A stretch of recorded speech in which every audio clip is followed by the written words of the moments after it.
Buenas tardes. Estamos otra vez en los debates en la sede.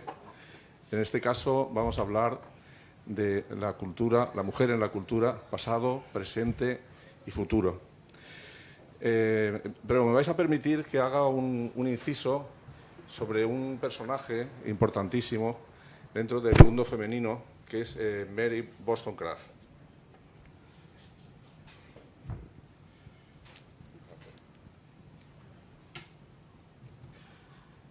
Mary Wollstonecraft fue una mujer inglesa en 1759-1797, escritora, y fue una de las primeras mujeres que habló del feminismo, sobre todo en un libro que publicó en 1792, que es Vindicación de los derechos de la mujer, cuyo título original en inglés es Vindicación.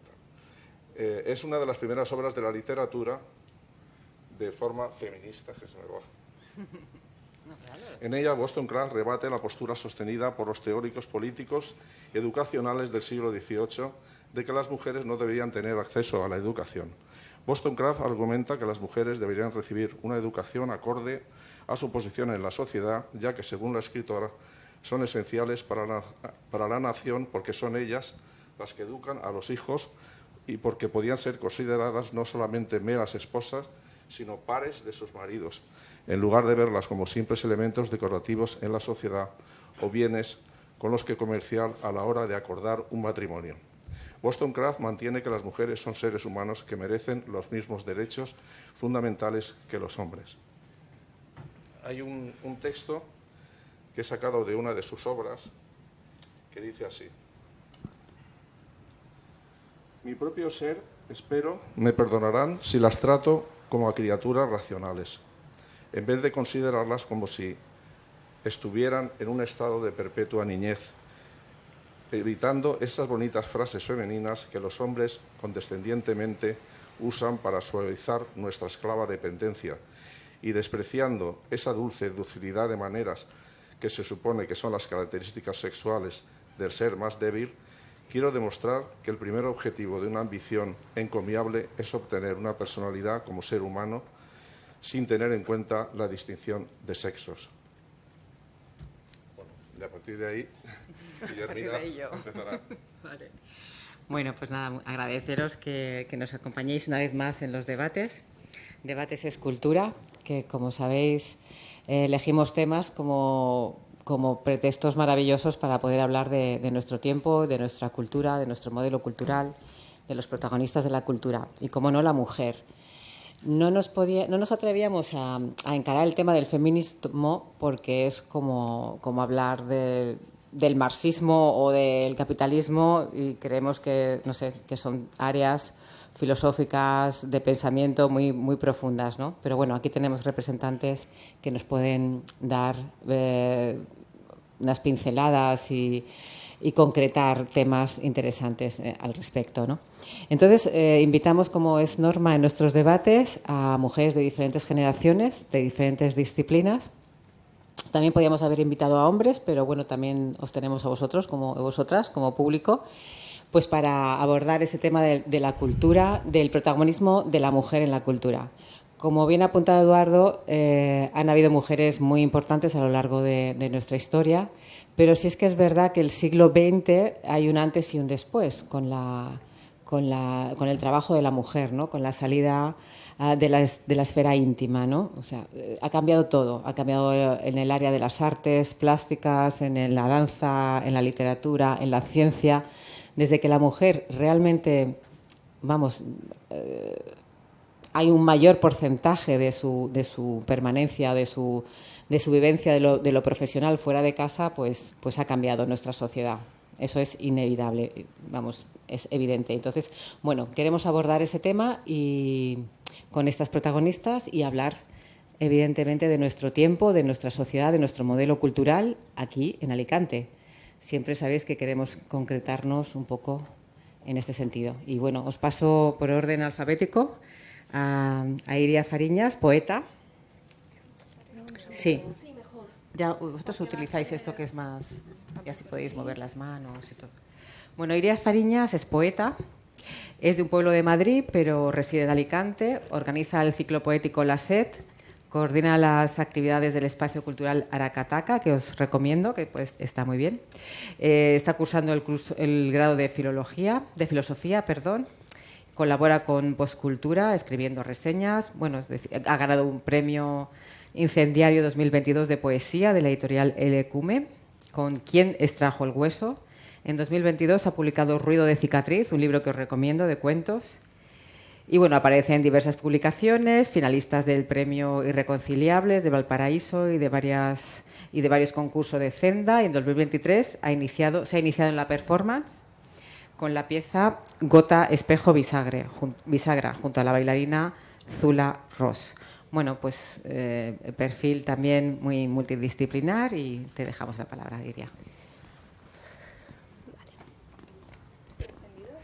A ver, sí, perfecto. Las mayores innovaciones tienden a estar en manos de aquellas personas que no tienen permitido el acceso al canon predominante. Así ha sucedido con las personas racializadas por un sistema colonialista, con las personas infantilizadas por unos estándares capacitistas y con las personas marginadas, si no esclavizadas, por el régimen capitalista. De la misma manera, en un mundo patriarcal, no se podía esperar menos de las mujeres. Hasta prácticamente anteayer, no se nos permitía tener una cuenta bancaria sin el permiso del padre o el marido. No hablemos, entonces, de considerarnos creadoras, más allá de acarrear la maternidad como algo casi obligatorio. Querría detenerme un momento aquí, en esta realidad que se nos hace tan absurda, tan mañida por señalada ya, y es que el dolor se olvida pronto, para recordar que esto, y situaciones mucho peores, siguen siendo el pan de cada día de millones de mujeres. Ni siquiera hace falta dirigir la mirada a los ejemplos más obvios, como Irán o Afganistán. La represión y la violencia continúan arraigadas en pleno siglo XXI. Por ello, es normal que aparezcan tantas voces de mujeres escandalosas, efervescentes, raras, fragmentadas, sinvergüenzas.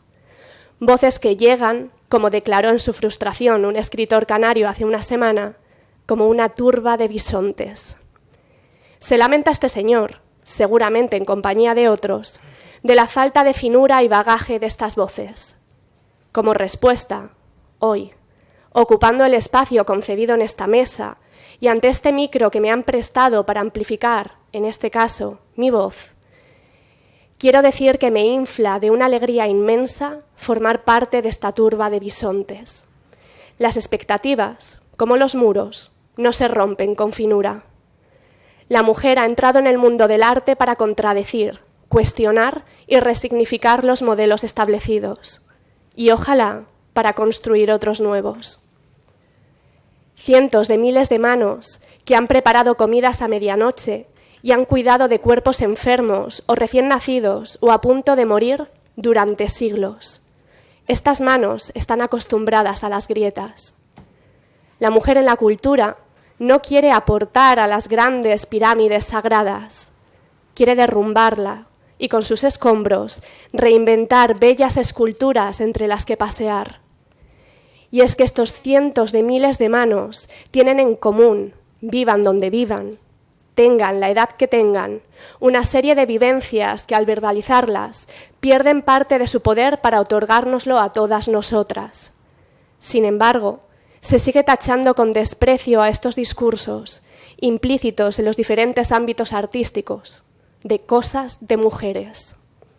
En mi experiencia como escritora joven, he oído todo tipo de comentarios paternalistas, despectivos y sexualizadores, pero quisiera sacar a la luz dos en concreto, dos que tienen mucho que ver entre sí.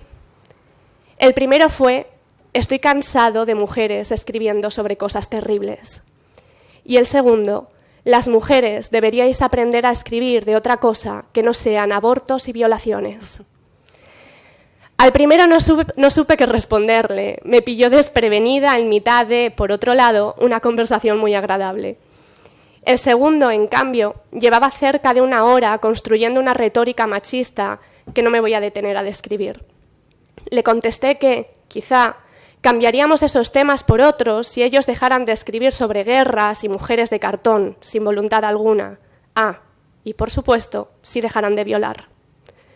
Esto que digo no trata de generar bandos, sino de subrayar los márgenes. El trauma común es una realidad, la rabia común es una realidad. Ignorar esto no va a arreglar nada.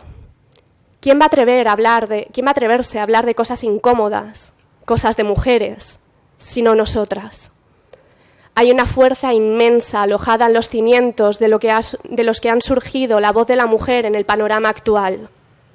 No nos permitieron ayudar a construir estos cimientos. Nos enterraron vivas bajo ellos. Bien, ahora conocemos su peso, su quietud, su silencio. Pero sobre todo, conocemos el sonido del cemento al quebrarse.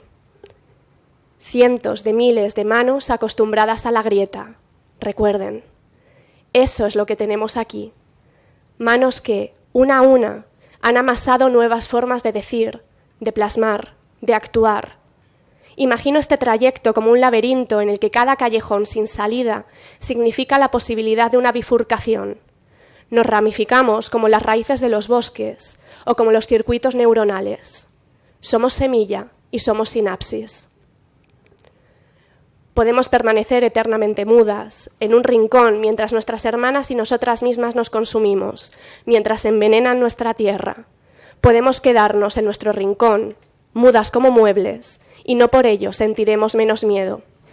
Esto último lo dijo Audre Lorde, en su obra La hermana, la extranjera. Quien piense que el miedo no puede ser fertilizante es que no ha compartido esta sensación. No ha sido arrinconado y ha tenido que buscar vías de escape. La creación como mujer en el mundo de la cultura, o ya desde la experiencia personal, la creación como mujer en el mundo de la literatura, transciende ese miedo y lo transforma en red de apoyo, de afectos, de colaboración. Las más gratas sorpresas en estos años me las he llevado trabajando codo con compañeras que tumbaban mis inseguridades y viceversa. Siento que he crecido como una enredadera. Sería imposible escalar, y ya no digamos cubrir, un árbol milenario con un solo punto de apoyo. Las mujeres en la cultura somos una turba, del mismo modo en el que nos acompaña... Las mujeres en la cultura somos una turba porque nunca vamos solas. Nos acompañamos al baño de los garitos más turbios, del mismo modo en el que nos acompañamos en la rutina de la creación. Asistimos como público a los actos de otras, nos ofrecemos como prelectoras de su trabajo y como fuente de ánimos y de retroalimentación, entregamos nuestra escucha a los consejos y a las historias, lloramos y reímos mirándonos de frente, abrazamos a las desconocidas y, sobre todo, nos exponemos como seres dispuestos tanto a la lucha como a la celebración por los logros, en la recuperación del espacio, la voz y la memoria. En contraste con la idea general de competitividad, parte, por otro lado, también de un imaginario impuesto, he de decir que ha sido entre mujeres donde he encontrado los mejores nidos para incubar proyectos. Quizás sea por ese borboteo colectivo de vivencias indecibles que nos esforzamos en decir, quizás sea por otro motivo. El caso es que me han ayudado a permanecer, a insistir, a probar de nuevo, a quedarme. Han sido ellas de quienes más he aprendido sobre el conocimiento, la resistencia y la humildad que necesitan la hibridación, los esquejes y la experimentación. Me he quitado el sombrero al verlas romper códigos, afrontar la humillación y señalar con la cara al descubierto, al reclamar los registros, los temas y las formas que les importaban. De nuevo, repito, esto no va de bandos ni de jerarquías. Esto solo es la constatación de que lo importante no es que las malas hierbas nunca mueran y la hierbabuena se cultive en macetas y se beba en tés y en mojitos. Ni siquiera importan las características que determinan cuál es la mala hierba y cuál la hierba buena. Aquí lo importante es que las flores pisoteadas aún conservan polen y siempre buscan vías para reaparecer. Que todavía tengamos que hablar de la mujer en la cultura en conferencias, charlas, debates, tesis doctorales, revistas y poemas, tan solo demuestra todo el camino que aún falta por sembrar. Gracias.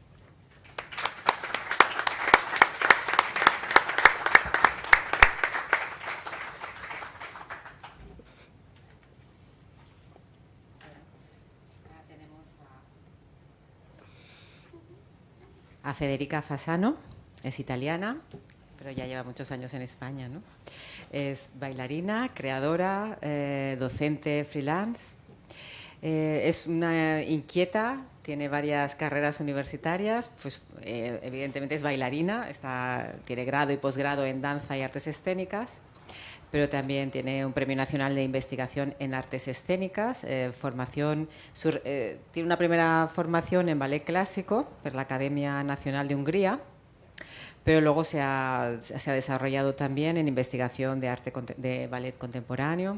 Eres licenciada también en lengua y literatura rusa, inglesa y portuguesa, graduada en pedagogía de la danza, o sea, quiero decir, como bien nos explicaste, estás ahondando siempre en tu disciplina, ramificándote a otros estudios, ¿no? Diferentes premios, másteres en estudios avanzados de teatro y performance, en investigación educativa, es coreógrafa, interviene en el circuito Alicante a Escena, en el Impulsa la Danza del Instituto Valenciano de Alicante a Escena del Ayuntamiento de Alicante y Diputación, en Impulsa la Danza por el Instituto Valenciano de Cultura, en el Festival de Danza de Valencia, con el CACU de Villena, que tuvimos el otro día aquí a Pepe Ayelo.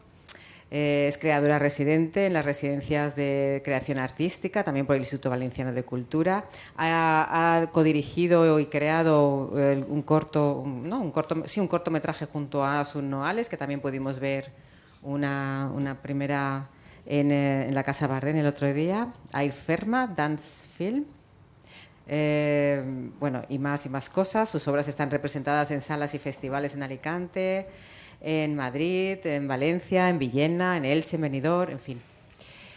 Compagina pues el trabajo de bailarina, coreógrafo entre Alicante, Holanda y Rusia, con la docencia también aquí en el Conservatorio de Óscar Esplá. Experta en repertorio clásico, como ya hemos dicho, pero también en danza contemporánea. Bueno, te dejamos el espacio. Gracias. Vale, se me escucha. Bien. Bon.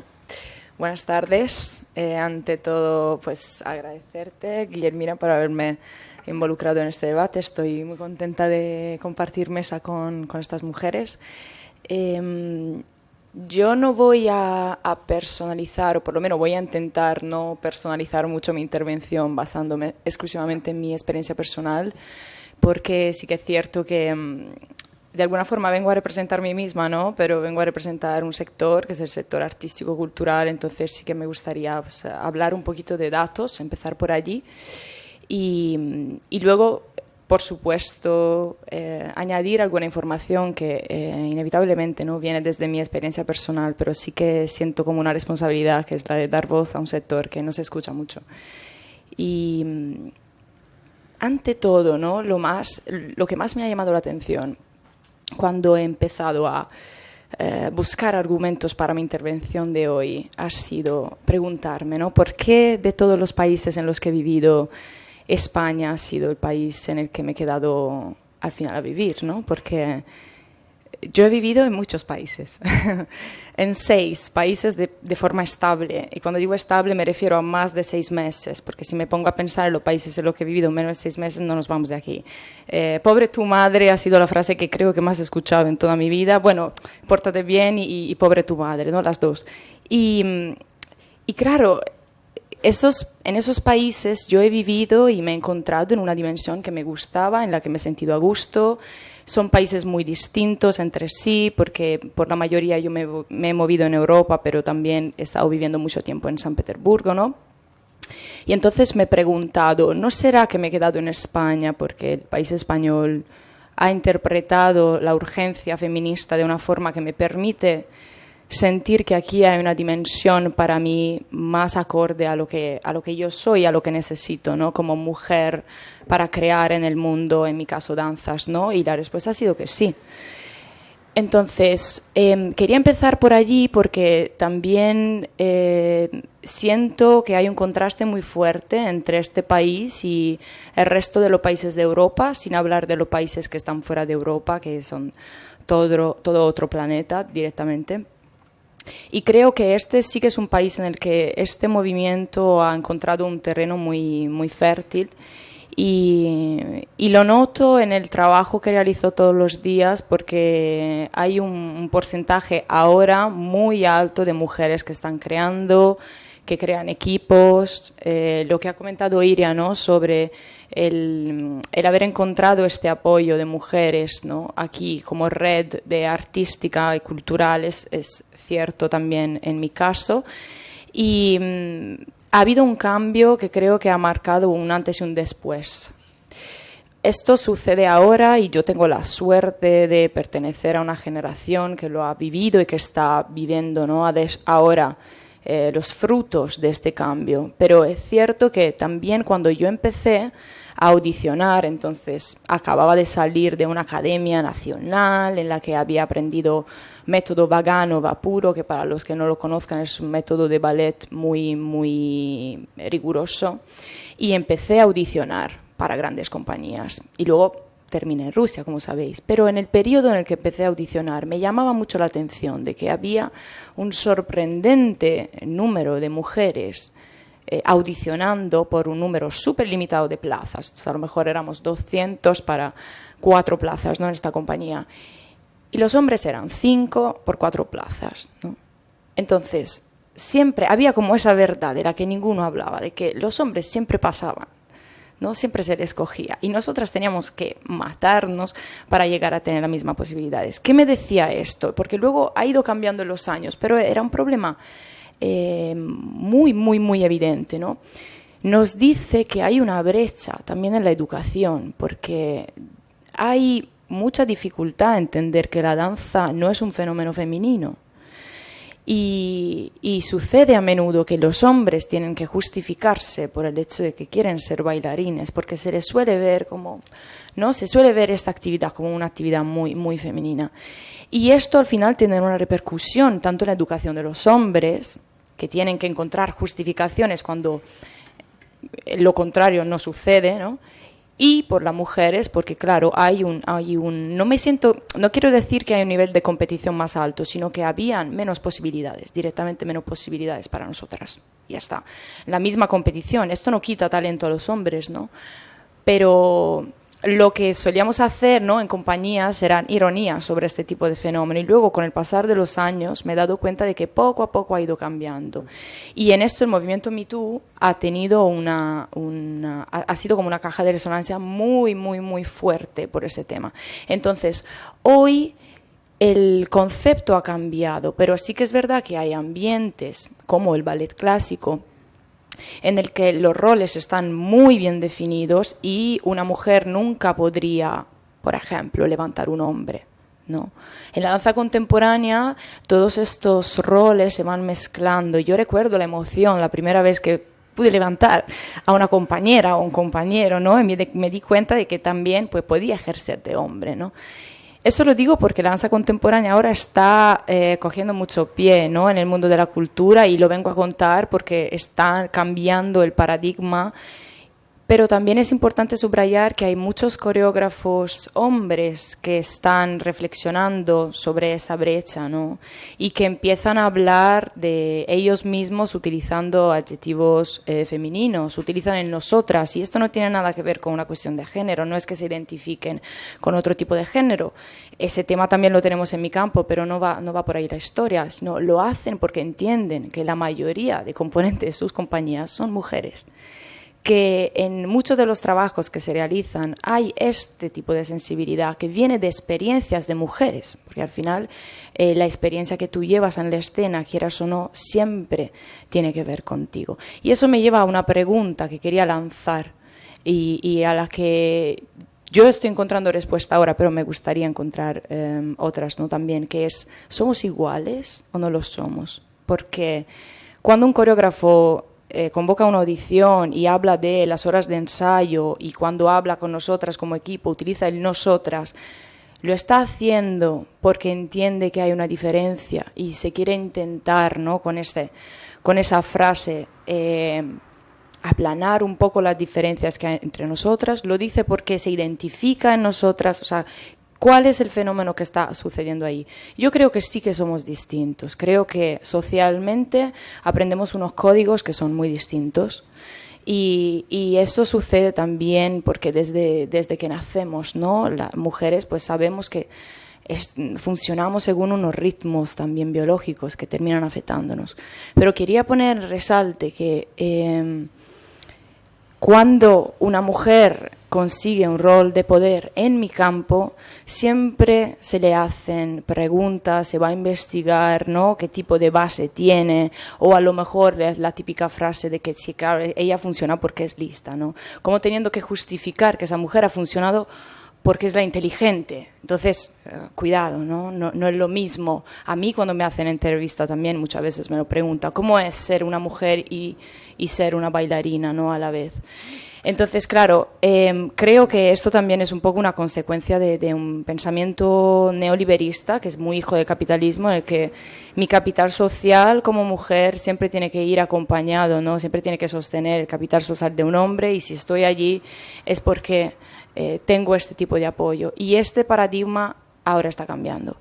Quería citar solamente por terminar la experiencia de una coreógrafa que es Pina Bausch, que es un punto de referencia para todos los que nos dedicamos a la danza, más que nada porque ha sido una de las primeras mujeres pioneras, ¿no?, como coreógrafas a llevar una entera compañía, que es la Wuppertal, que es una compañía que sigue funcionando, ahora la está dirigiendo otra persona. Ella murió en 2003.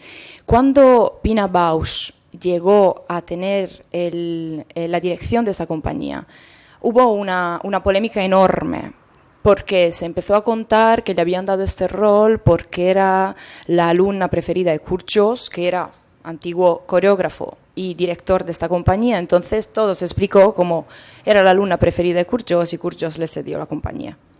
Y eso yo lo recuerdo siempre, todas las veces que tengo la oportunidad de crear algo, porque creo que es una herida, es un trauma común, como ha dicho Iria, que nos llevamos dentro todas con esta obligación, ¿no?, de tener que demostrar siempre que valemos porque hemos llegado allí. Y creo que ahora mismo estamos en un fenómeno social y cultural y somos como las personas que lo están guiando, y tenemos que llevar mucho cuidado a la hora de liderarlo, porque es importante que no se convierta en un fenómeno que ha nacido con la necesidad de no discriminar en otro fenómeno discriminatorio. Entonces yo quiero recalcar que pese a todo lo que acabo de contar, creo que es muy importante mantener una red de comunicación y funcionar a la par, me refiero junto a los hombres, porque yo así entiendo la paridad como igualdad de oportunidades, no como jerarquía de quién es mejor y quién es peor. Muchísimas gracias.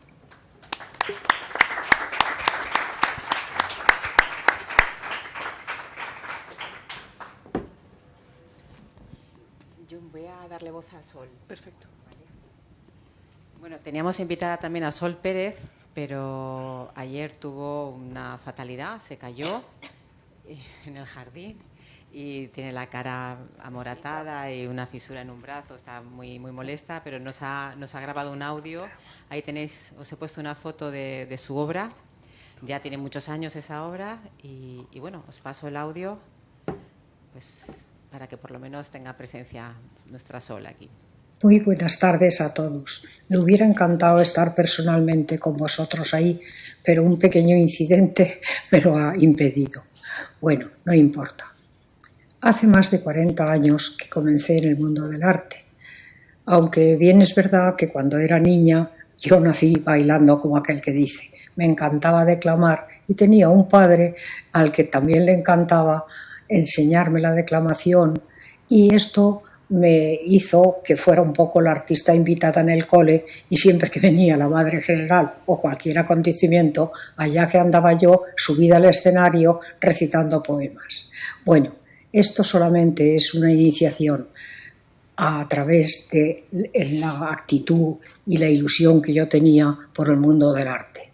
Gracias a Dios la vida te ofrece oportunidades, y a mí me ofreció muchas, ya mayor, con 5 hijos, un poco tarde, pero no obstante, pues pude aprovecharlas. En el año 1972 tuve el honor de conocer a Miguel Durán Lóriga, un arquitecto, diseñador maravilloso y más maravilloso ceramista.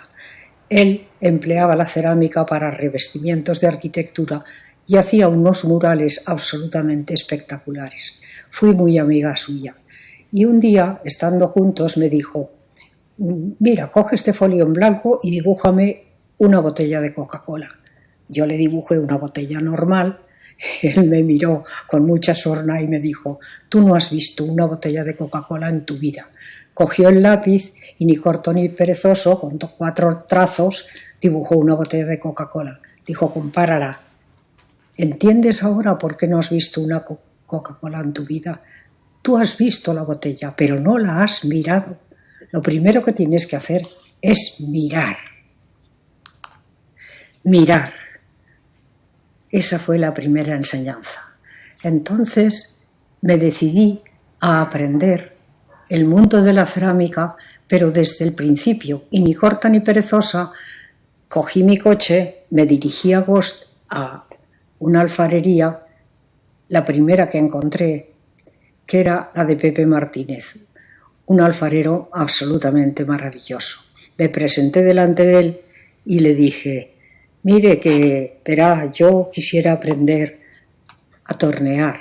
Y él me miró de arriba abajo, imaginaros, una niña desde mi punto de vista actual, con 33 años, y me dijo: nena, la roa no es pastones. A lo que yo, ni corta ni perezosa, me crucé de brazos y le contesté: vostè no sap qui té davant. Esta frase le hizo tanta gracia que me dijo: muy bien, sentad y comencem. Y ahí empezó toda mi experiencia cerámica. Primero, manejar la rueda, que no es nada fácil, y luego por mi cuenta, porque claro, Pepe no sabía nada de esmaltes. Él simplemente era un alfarero, bueno, pero un alfarero. Yo estuve estudiando los esmaltes, los cristalizados y toda la técnica cerámica, que es endiabladamente difícil y complicada. Al cabo de 4 o 5 años, nuestro querido Arcadio Blasco, lamentablemente ya no está con nosotros, me invitó a la Feria de la Cerámica de Valencia con un grupo de ceramistas alicantinos. Y ahí tuve la suerte y el placer de conocer a Enrique Mestres. Vino a ver la exposición y yo, que no le conocía de nada, me acerqué a él y me presenté. Él muy amablemente me invitó a tomar con sus alumnos, porque venía con un grupo de alumnos de la Escuela de Manises, de la que era profesor, a tomar una horchata con fartons en Alboraya. Una vez que estuvimos sentados, estábamos tranquilamente hablando entre todos y me preguntó: bueno, ahora cuéntame, ¿tú qué haces? Yo me quedé perpleja y le dije: pues ya lo ha visto usted en la muestra, pues hago jarros, esmaltes, cristalizaciones. Las cristalizaciones es una técnica cerámica muy, muy complicada y que no todo el mundo sabe hacer. Entonces él, ni corto ni perezoso, me contestó: eso lo hace el horno. Te estoy preguntando a ti, ¿tú qué haces? Esta fue la segunda lección importantísima en mi vida, porque me hizo reflexionar muchísimo sobre las palabras que él me dijo. Después de esta lección, la verdad es que continué mi formación asistiendo a cursos de artistas muy importantes, como por ejemplo Nino Caruso, Carlo Zauli, que eran unos ceramistas italianos que vinieron a dar cursos aquí a España. Después también formamos un grupo de ceramistas alicantinos que ya no concebíamos la cerámica como utilitaria, sino como medio de expresión artística. Entre ellos fueron Mari Carmen Naranjo, desgraciadamente ya no están con nosotros, Mari Carmen de la Fuente, y después Matilde Carbonell, Luis Cámara, Ángeles Santolí, Beatriz Cantela, Morán Berruti, María Ponsoda, etcétera, etcétera. Entonces formamos un grupo de ceramistas que ya entendíamos la cerámica como arte y como expresión artística. Hicimos muchísimas exposiciones juntos y creo que abrimos la puerta a utilizar el barro no solo como utilitario, sino como verdaderas obras de arte. He trabajado mucho, pero no es momento de exponer mi currículum porque después de tantísimos años, imaginad que he hecho muchísimas exposiciones, he hecho murales para fábricas, para casas particulares. También hice un monumento muy importante en Torrevieja que lo dediqué a la cultura que nos entraba por el Mediterráneo. Consta de 5 columnas de grés que expresan un poco todo aquello que a través del mar pudimos adaptar a nuestra cultura, como son la cultura fenicia, la griega, la romana y después, finalmente, el árabe. La última columna se la dediqué a la ciudad de Torrevieja. Cuento todo esto porque quiero incidir en la falta de cuidado y la impasibilidad de las instituciones contra todas las agresiones que sufren las obras de arte públicas. Por ejemplo, los grafiteros que las manchan, otros que las destruyen. Por ejemplo, hace un par de años Enrique Mestres tenía una escultura preciosísima de cerámica grés en la carretera del aeropuerto de Manises en Valencia. Bueno, pues hicieron una remodelación de la carretera y eliminaron la escultura sin más explicación. Nunca más se supo de ella. Yo también lo sufrí en un mural que hice para un hotel de Benidorm en el año 87, creo, más o menos, que era precioso, y también, como remodelaron el hotel, destrozaron el mural. Hace 2 años también fui con unos amigos, hacía muchos años que no iba, a ver mis esculturas. Y cuál fue mi sorpresa, que vi en la base de las esculturas una pequeña tienda de campaña de un indigente donde también había puesto una cuerda de punta a punta y había colgado allí su ropa. Esta despreocupación enorme, absoluta, por el patrimonio cultural de las instituciones es muy preocupante. Entonces yo pienso que todo este problema viene desde el fondo, desde la falta de cultura y la falta de enseñanza en las escuelas, que pienso que es fundamental, ya no solo en las escuelas, sino también en los institutos. Gracias a Dios, hoy en día hay algunos institutos que tienen también una parte de arte o de enseñanza artística donde hace que los niños entiendan un poco el porqué del patrimonio cultural.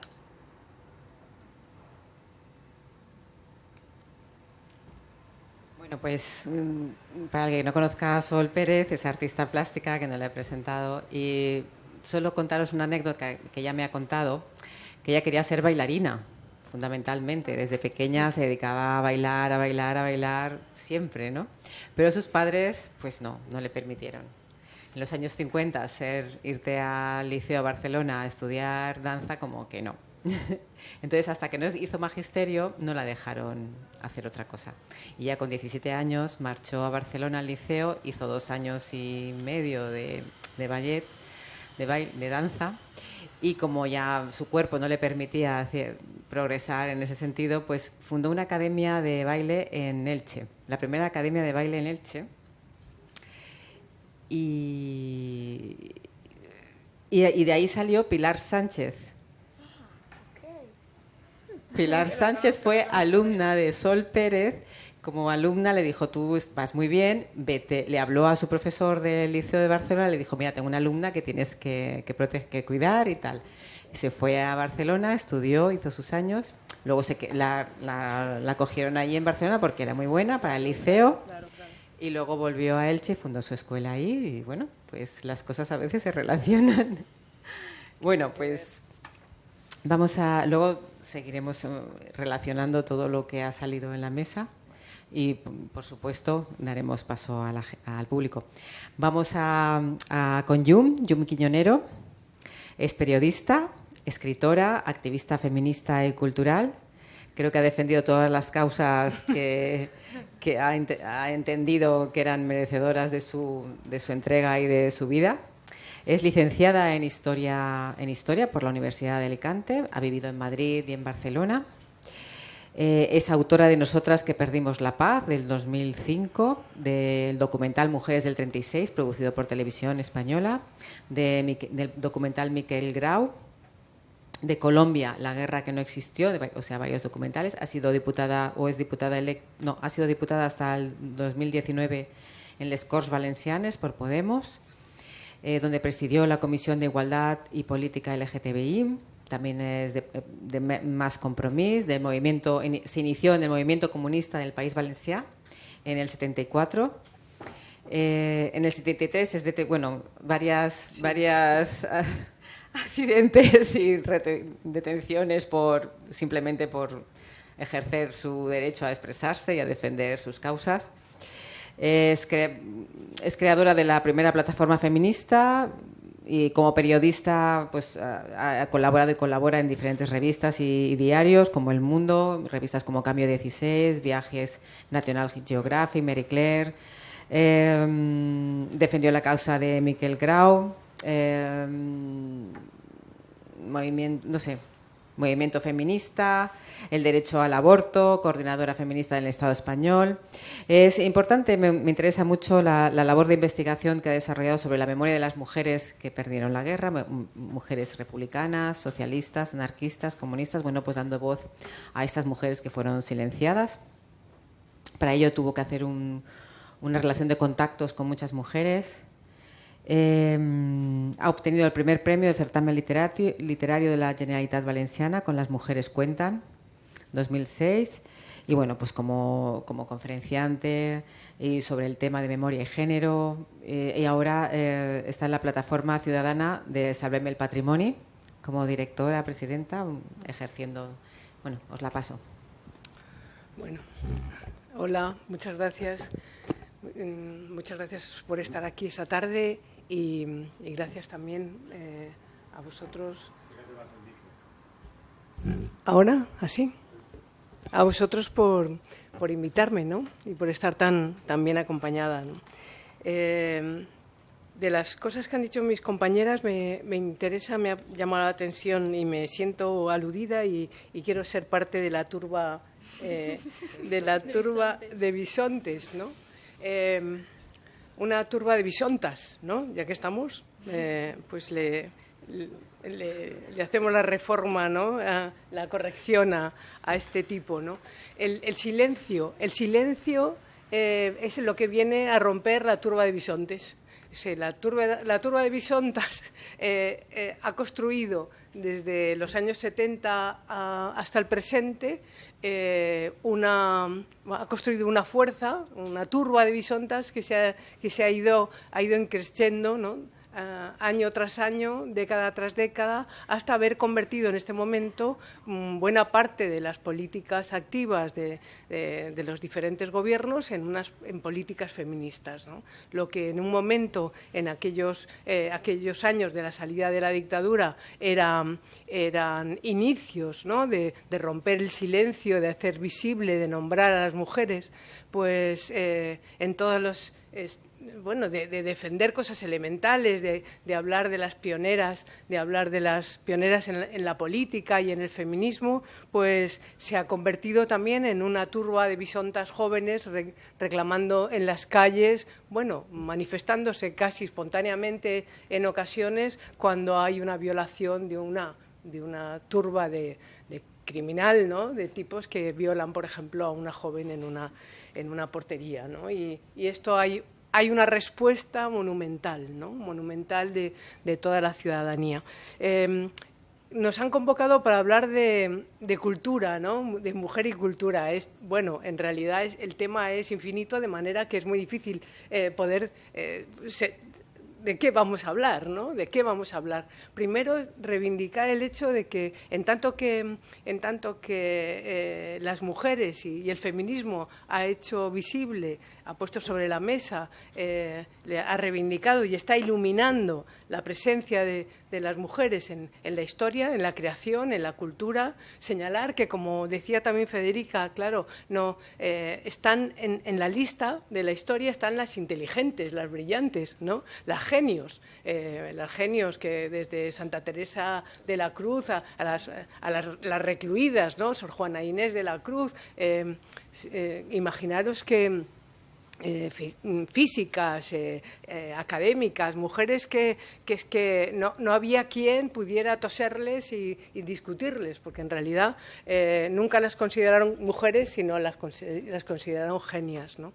Nosotras hemos conseguido, el movimiento feminista y esa sociedad se ha transformado porque hemos hecho visible y hemos convertido en leyes, estamos convirtiendo en leyes también esos derechos, ¿no? Esos derechos, cuando venimos, decía Federica, bueno, hay una cierta diferencia en su experiencia, ¿no? De lo que pasa en España a lo que pasa en otros países europeos. Bueno, tal vez también porque los 40 años de dictadura pues fortaleció, y la posibilidad de la transformación posibilitó, con mucha dificultad, porque llevamos 40 años ya construyendo un movimiento feminista que ha conquistado, en cierto modo, ¿no? Las instituciones, ¿no?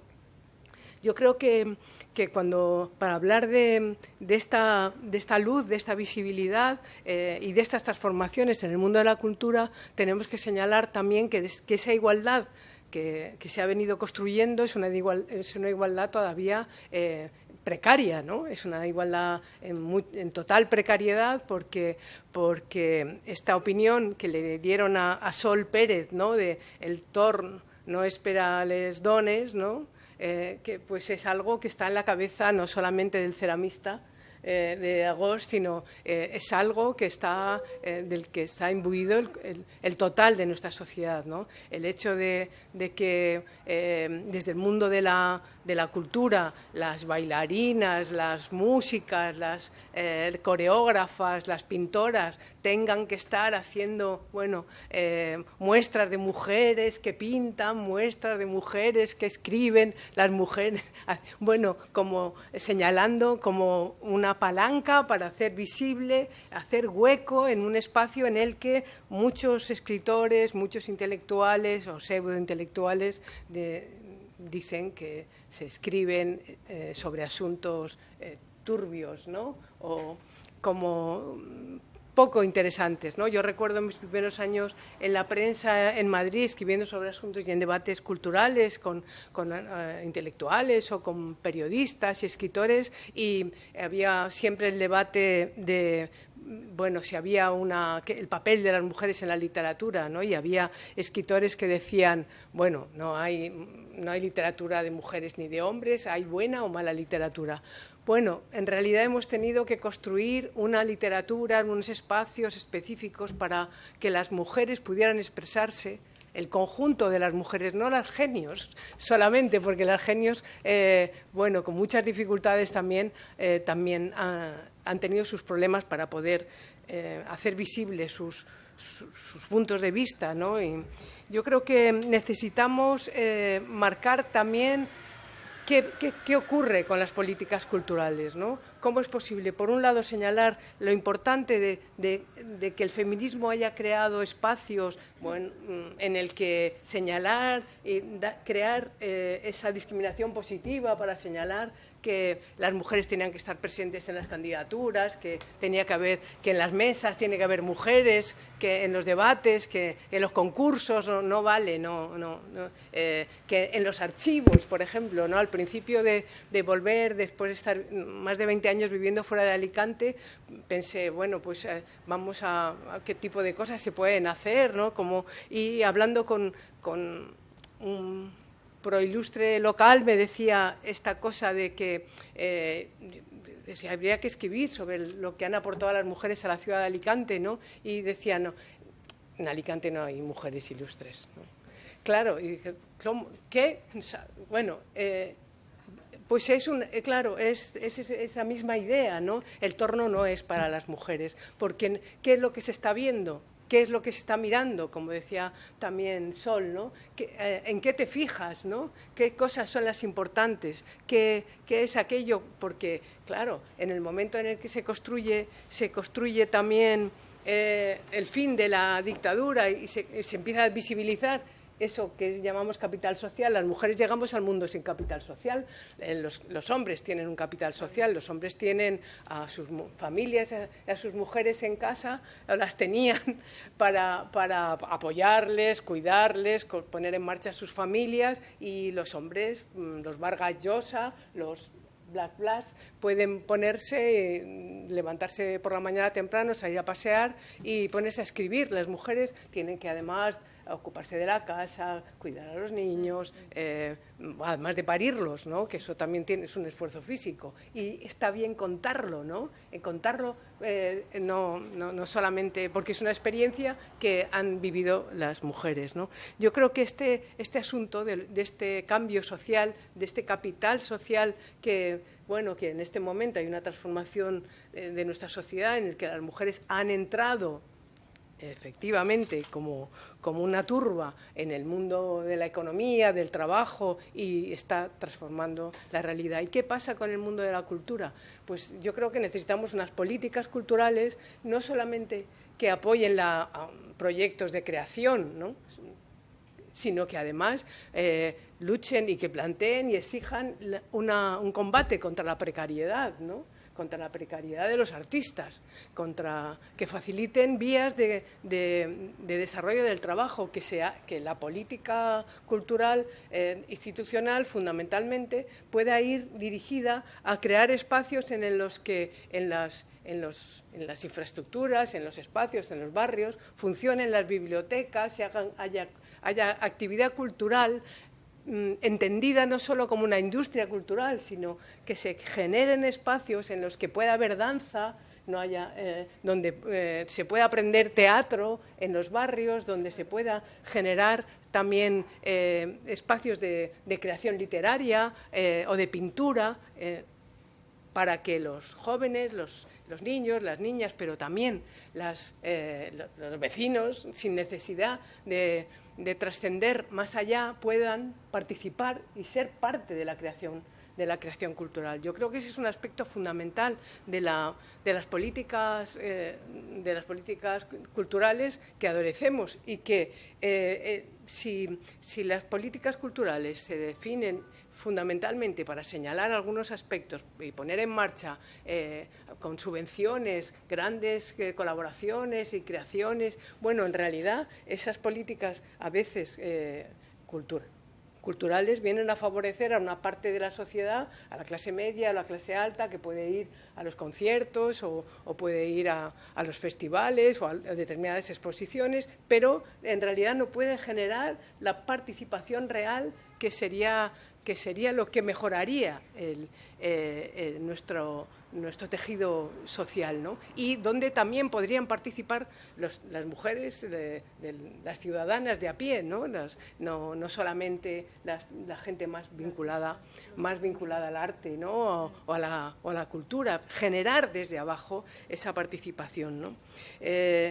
Yo creo que hemos avanzado, hemos conquistado muchos espacios, pero está por articular esto. Yo creo que esta nueva generación, después de 40 años, hay que consolidar también esas conquistas de las mujeres, ¿no?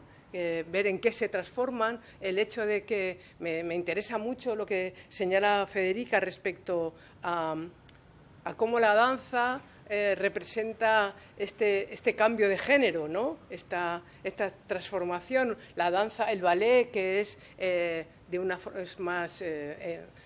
más difícil de transformar, y sin embargo la danza contemporánea ha favorecido el uso del femenino, ¿no? El uso del femenino y de la participación de las mujeres en roles intercambiables. No hay hombres ni mujeres. Eso es algo en lo que también está derivando un aspecto de las conquistas del propio movimiento feminista, ¿no? El hecho de el papel, ¿no? Sí. ¿Qué es ser mujer? ¿Qué es ser hombre? ¿No? Yo creo que ahí romper hacer visible romper ese silencio y crear estos espacios de cultura desde abajo, ¿no? Es algo que para mí sería imprescindible para cualquier política municipal, ¿no? Que considere que la participación de la ciudadanía en la vida cultural, ¿no? Así que gracias y seguimos debatiendo.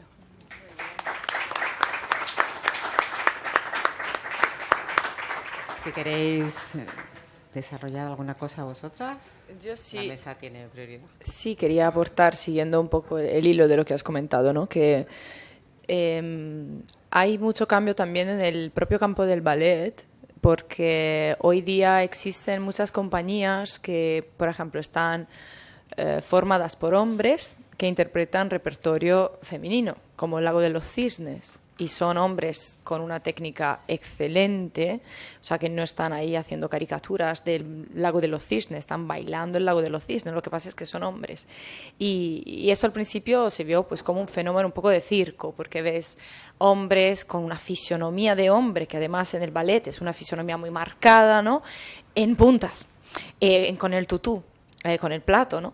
Entonces, claro, al principio fue como circo que están haciendo. Y luego, claro, ahora los trocaderos son algunas de las compañías que más facturan en todo el mundo, son famosísimos porque realizan un trabajo excelente. Lo vuelvo a repetir porque técnicamente son excelentes, vienen de Monte Carlo, que también es tiene un panorama donde hay mucho dinero para ese tipo, ¿no? de fenómenos culturales y funcionan como una verdadera industria, ¿no? Entonces, ese cambio está abarcando todos los campos del arte. Lo que pasa es que, claro, en cada campo ese rol, ese papel se investiga de una forma distinta. Entonces es cierto que, por ejemplo, la danza contemporánea, la performance, el teatro físico, estos límites se van cada vez fundiendo más, porque el tema de género yo creo que es uno de los más importantes ahora mismo en ese tipo de debate, y creo que eso se debe a que también mi campo es muy físico.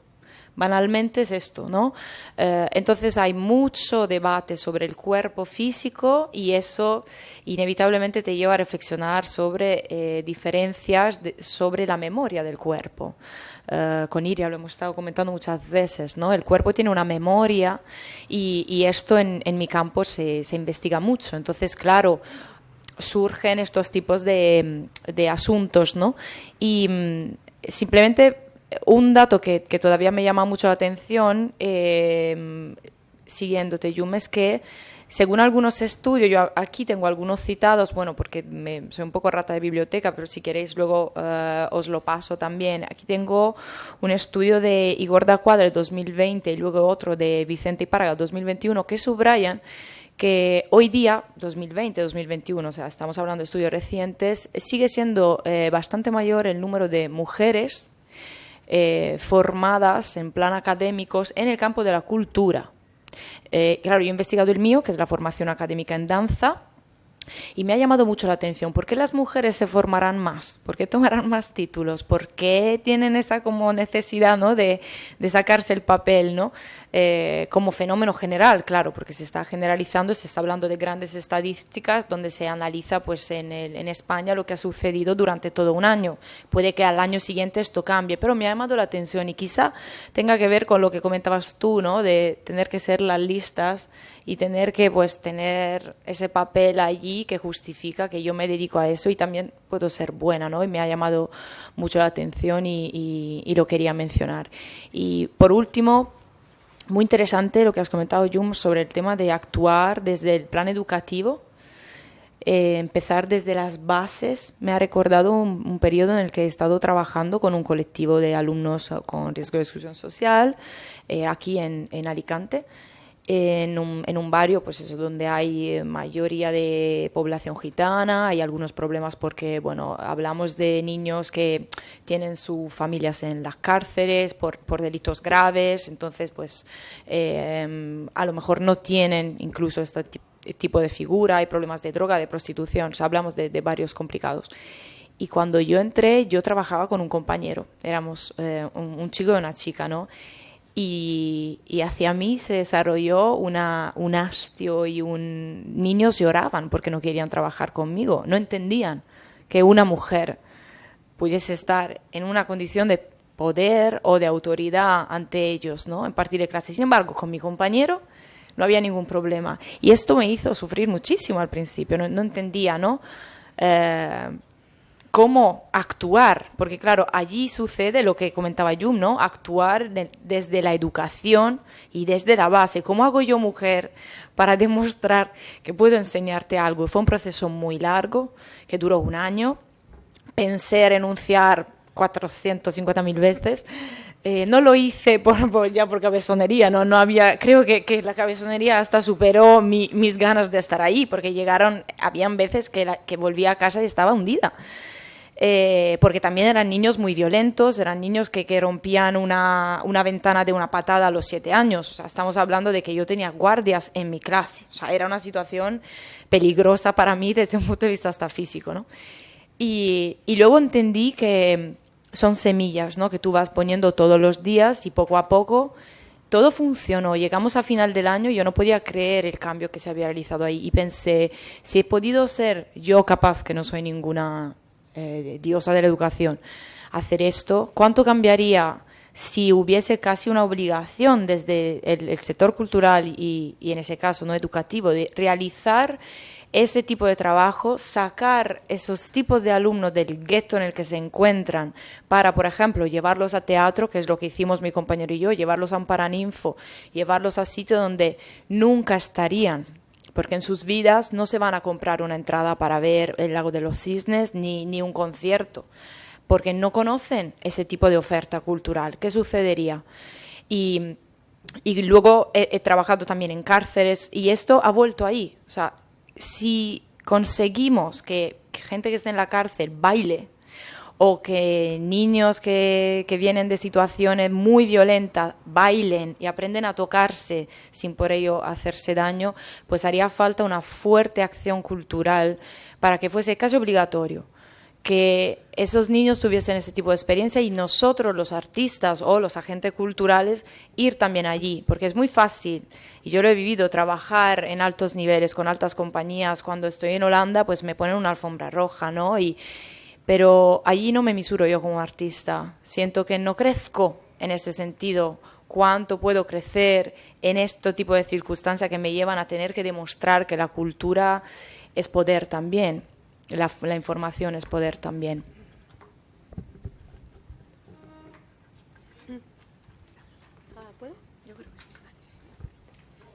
Bueno,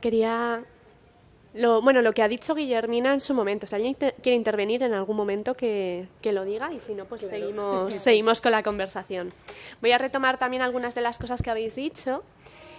Para empezar, quería recuperar la conversación que estabais teniendo entre vosotras sobre los roles, ¿no? que asumimos tanto en la cultura como en la vida, pero bueno, en este caso estamos hablando de la cultura y concretamente, Yum, en lo que estabas diciendo, ¿no? que esta es una frase dentro del ámbito literario muy discutida, de si existe buena y mala literatura, como algo que derriba los temas y las formas a nivel de género. Y bueno, aquí hay una cuestión muy obvia, ¿no? Que es ¿quién corta? O sea, ¿dónde se coloca la buena literatura y dónde se coloca la mala? Y esto tiene una relación directa con lo que estabas comentando tú, Federica, a raíz de lo que había comentado Yum, sobre desde dónde se trabaja lo que entendemos por cultura y arte, qué registros introducimos dentro de nuestro trabajo y qué experiencias, ¿no? Cómo lo cultural, si se continúa con una línea preestablecida, se convierte en elitista, y cómo este elitismo, visto desde una perspectiva de quien no accede a ella, configura una relación con el aburrimiento, ¿no? Considerar el ballet aburrido, la poesía aburrida. Yo lo que más oigo con grupos de alumnos adolescentes cuando voy, sobre todo según a qué zonas, es un... Y bueno, pues eso hay que trabajárselo. Hay una anécdota también con el Instituto Gran Vía, frente a las 1000 viviendas, que estuve trabajando mucho con ellos, escribiendo y demás. Y congenié muy bien con un grupo de alumnos y tenía clase con ellos a última hora. Y entonces cogieron la rutina de acompañarme a la parada de autobús. Se venían conmigo 4 alumnos de 16 años porque decían que maestra, ¿cómo vas a ir tú sola a la parada? Esto, si yo me hubiera llamado Paco y hubiera medido 1,80 m, no hubiera sucedido, estoy segura. y cómo ellos mismos tenían asumido su barrio, el lugar donde juegan y donde viven y donde comen, como un sitio peligroso para esta chica que nos está hablando de poesía, pero ¿dónde se está metiendo? ¿No? Y cómo se forma esa línea divisoria de lo bueno y lo malo, y cómo está implícito en el discurso colectivo y en el discurso individual de cada uno de nosotros. Y bueno, doy paso a quien quiera seguir hablando. Sí, quería señalar, si quieres comentar alguna cosa. No, este año, en el aniversario del Archivo de la Democracia, me pidieron que hiciera el discurso anual, ¿no? Bueno, porque participo en una jornada, una exposición que se está preparando para pronto sobre también el movimiento LGTBI en la ciudad o en Alicante, un proyecto de la Universidad de Alicante, ¿no? Y pensando, bueno, ¿qué pasa con esta cosa en este caso de los archivos, ¿no? Igual que si la literatura buena o mala, las mujeres ilustres o no hay ilustres, ¿no? Cuando en realidad es ¿qué se guarda en los archivos, ¿no? Igual que ¿qué es lo importante, ¿no? Igual que antes se decía, las mujeres, no, mi mujer no trabaja, ¿no? Claro, no trabaja, será que no cobra, ¿no? Porque trabajar es la primera que se levanta y la última que se acuesta en la casa, ¿no? ¿No? ¿Qué está ocurriendo? ¿Qué cuentan los archivos, ¿no? ¿Qué cosas por eso es tan interesante el Archivo de la Democracia, y aprovecho para contarlo, ¿no? Porque está reuniendo información no solamente de la crónica oficial, ¿no? Porque nuestras historias, la historia oficial se construye con los cronistas oficiales, pero ¿y la gente de a pie? ¿Qué estaba haciendo la gente de a pie? ¿Qué hacían en los barrios? ¿Qué decían los panfletos? ¿O qué decían las asociaciones de vecinos? ¿Cuáles eran las recetas que se intercambiaban las mujeres? ¿Cómo lavaban? ¿No? Aspectos fundamentales de la vida, ¿no? Que son aspectos que si se reúnen en los archivos, cuando alguien va a investigar en los archivos, lo puede encontrar, lo puede contar, ¿no? Si no, resulta que no hay nada interesante que hagan, en este caso, las mujeres, ¿no? Yo creo que el asunto de la cultura es un asunto transversal. No, la cultura no es necesariamente ni de izquierda ni de derechas, no necesariamente, pero es identitario, identifica a una comunidad, a una sociedad, a un pueblo, ¿no? Por la música, por la danza, por lo que se come, por lo que se baila, y perdemos todas las oportunidades y convertimos la cultura estrictamente en un producto del mercado. Porque la cultura es algo, claro, que puede entenderse si conseguimos que en una biblioteca de barrio los adolescentes se junten a aprender a bailar o a intercambiar o a pintar o a cantar en un coro, ¿no? O a participar. En el País Valenciano hay uno de los fenómenos asociativos más importantes de este país, que es las asociaciones musicales, ¿no? Las bandas de música. En el País Valenciano hay más de 100.000 personas, grupos intergeneracionales, y que con este cambio de esta irrupción del feminismo ha hecho también que entren montones de jóvenes, niñas y adolescentes que ya participan de las bandas. Esa forma de entrar a participar y a formar ciudadanía, ¿no? A través de la música genera cohesión cultural, genera conocimiento. Ayer, no sé si visteis, hubo un programa en la 2 hablando del Alzheimer, y uno de los asuntos que ya está de manifiesto es el papel que hace la música, cómo conecta, ¿no?, con personas ya muy dañadas por la enfermedad, y cómo pues una canción, un tema musical, una bailarina, ¿no? Hace poco veía las imágenes de una antigua bailarina totalmente afectada por Alzheimer, que le pusieron el lago de los cisnes y empezaba a mover los brazos, ¿no? Bueno, esto es algo que se hace cuerpo, es físico, pero no solamente con el baile, en el caso, sino es físico, es igual que un sabor, que un olor, ¿no? Se hace carne con los grupos sociales, con cada uno de nosotros, con cada una de nosotras, ¿no? Yo creo que esto es como, a mí me parece que es un tesoro, cualquier político, alguien que tuviera que hacer una gestión institucional tendría que considerarlo, ¿no? Porque esto es un éxito de creación de ciudadanía, ¿no? Que hay que poner sobre la mesa, ¿no? Y que creo que no, desde luego para niños en situación de exclusión o niñas, ¿no?, o de violencia, pero en cualquier caso para todos, porque no puede ser que la cultura subvencionada y tal, llegue a tan poca parte de la población, cuando la inmensa mayoría en realidad pues sobrevive en la cultura y acepta la cultura sintiendo que lo que hay institucional no le pertenece, ¿no? Y yo creo que esa es una responsabilidad que no es tan difícil de entender, ¿no? Caray, ¿no? Me parece que es algo que las bibliotecas tienen que estar abiertas, llenas de libros y llenas de iniciativas para que la gente se pueda reunir en esos espacios para participar, para hacer iniciativas colectivas, ¿no? De hecho, cuando nos planteamos este debate pensamos que el tema de la mujer y cultura, la mujer es un tema clave, ¿no?, valga la expresión. Porque habéis tocado el tema de la cotidianidad. O sea, los últimos estudios históricos están buscando inscripciones en los bares, en las lápidas, cómo vestían, qué calzado, cómo se relacionaban con el panadero, si había una panadería, si había una farmacia, si había, pues en las Pompeyas, y los detalles cotidianos, ¿no?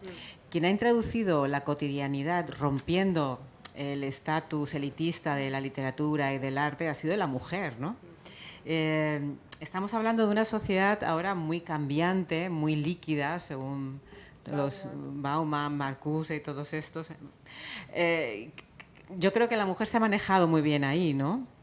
Creo que llevamos una herencia de siglos y estamos llevando la intimidad, la cotidianidad, lo fundamental de las relaciones al arte, derribando un poco el entendimiento del arte elitista, haciéndolo bajar y sin prejuicios, ¿no? Quiero decir que una mujer creadora puede cogerse los conceptos elitistas, las formas elitistas y llevarlas a su terreno, ¿no?, a su sentimentalidad, a su sensibilidad, a su cotidianidad. Y bueno, entendimos enseguida, Eduardo y yo, que esto era un motor cultural ha sido y es un motor cultural muy importante, ¿no? Porque de hecho la primera que se enfrenta con la educación de los infantes es la madre, el padre ahora también, ¿no? Pero en su momento no lo era tan directamente, ¿no?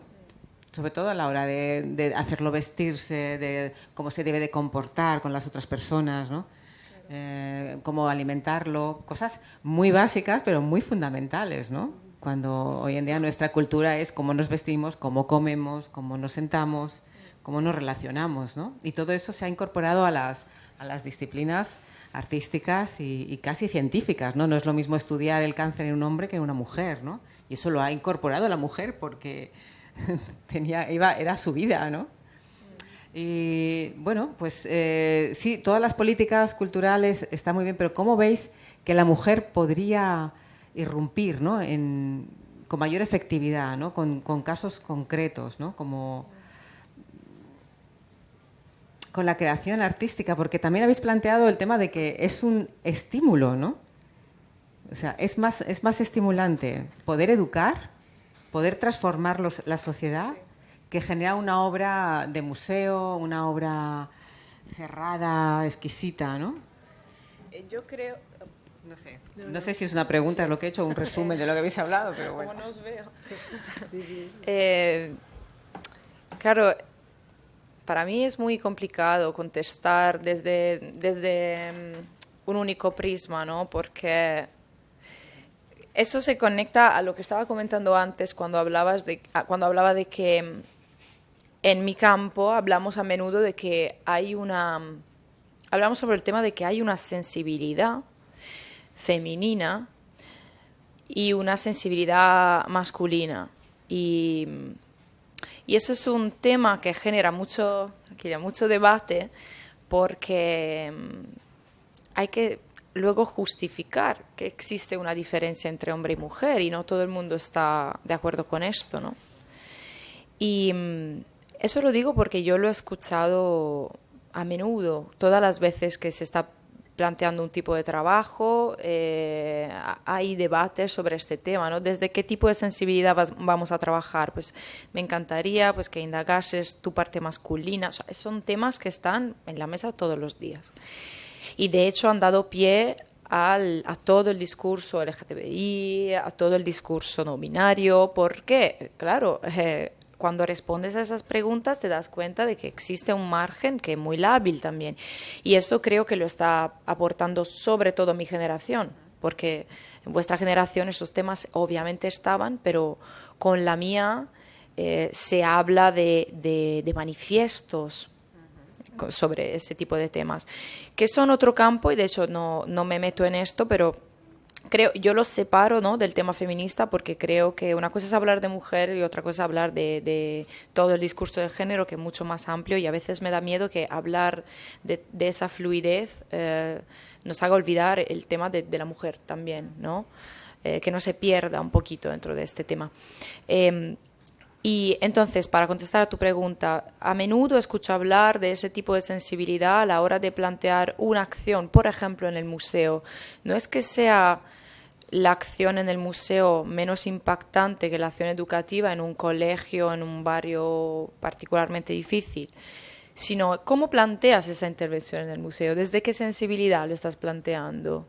Cuando tu intención es la de, como decía Iria, crear, no en el sentido de única madre, ¿no?, sino de dar vida a una creación que es, vamos a abarcar todas las partes sociales que podamos, vamos a llevar esta acción dentro del museo con la intención de poner acento en la fragilidad, en la pasión, en todos los aspectos que según las culturas, por ejemplo, orientales, pertenecen a la simbología femenina y a la sensibilidad femenina. Allí creo que tenemos la posibilidad de indagar en este tipo de experiencias que llevamos como mujeres para transformarlas en productos artísticos y hacer que lleguen al público, pero siempre teniendo en cuenta que, claro, que, ¿cómo decirlo?, no es una misión que estamos llamadas a hacer, no es una obligación. Yo no por ser mujer tengo que generar un producto artístico que tenga valor y que sea rompedor porque soy mujer y tengo que... No, simplemente soy mujer. He aprendido toda mi vida en mi casa que las tareas de casa las hacía mi madre. ¿No? Tengo ese tipo de memoria. ¿Cómo la uso? Pero al igual que un hombre ha aprendido que en la calle a lo mejor no tiene riesgo de violación que tenemos nosotras, pero le puede entrar un puñetazo porque sí. O sea, quiero decir, el hombre también está expuesto a un tipo de violencia que para mí es muy importante recordar, que es hijo del mismo trauma. Entonces, ¿cómo llevamos la experiencia de mujer al escenario? Es la pregunta. Pues trabajando en toda la... Para mí, reflexionando sobre los traumas que hemos acumulado, pero también sobre las redes con las que hemos crecido, porque cuando los hombres se iban a la guerra, ¿qué sucedía en el pueblo? Pues todas las mujeres se juntaban a coser y entonces pues construían todos los cuentos, la memoria popular. Yo recuerdo, mis abuelos ya no los tengo, pero cuando los tenían, los cuentos los contaba mi abuela, que era la que estaba en el pueblo. Ese tipo de memoria, ¿no? Llevar ese tipo de memoria al público, transformarlo en un producto artístico y ver de qué forma esa experiencia de mujer puede poner más conciencia sobre algunos temas que desgraciadamente todavía tenemos que recordar. no están superados todavía, porque si no, no tendríamos esta mesa hoy. ¿Queréis aportar, contestar? Bueno, ¿sí? ¿No? Como queráis. Si quieres contestar a su pregunta y luego... Vale, sí, era para recuperar un segundo tu pregunta, Guillermina. Estaba pensando, escuchándoos a todas, en cómo la herencia o la memoria precisamente de la mujer como ente general es el cuidado. Y cómo el cuidado, una vez se resignifica su carga, una vez deja de ser la imposición que confina, tiene un valor social que creo que es una manera de irrumpir, ¿no? El expandir el cuidado, el entender el cuidado como algo total, algo a ejercer en general. Y dentro de la cultura y dentro del arte esto también sucede, es decir, el cuidado que le ponemos a la creación y a la obra, pero también el cuidado que le ponemos a las acciones sociales o a las acciones educativas y cómo una obra, un acto, lo que sea, en un museo puede tener un trayecto social y al revés, como una acción social o educativa en un principio puede elevarse a una situación artística, creo que tiene que ver con ese entendimiento, con esa mirada. Sí, esa mirada que contempla al otro desde una vulnerabilidad, desde una cierta ternura, que más allá de entenderse como o sea, si lo entendemos históricamente como la obligación que fue y la carga que fue, puede ser muy restrictivo, pero al final es nuestra memoria y entendiéndola como algo que podemos expandir y que podemos enseñar también a otros hombres y que podemos restituir desde otro lugar, desde otra manera de actuar, me parece que es algo que se está notando mucho, por ejemplo, en el campo de la literatura se ve muchísimo. Porque al final la literatura trabaja con lenguaje, nuestro pensamiento está configurado por lenguaje y todo se entremezcla. Y en los libros se observa muchísimo, tanto en cómo se saca a flote todo este trauma colectivo y todas esas violencias y todo eso que es necesario hablar para poder dejar atrás, pero también en la manera en la que los personajes o las voces poéticas o las descripciones líricas o incluso el modo en el que se transitan los espacios dentro de la literatura y las propias redes que se crean entre las personas que forman los colectivos están cambiando. Entonces es una de las maneras que contemplo.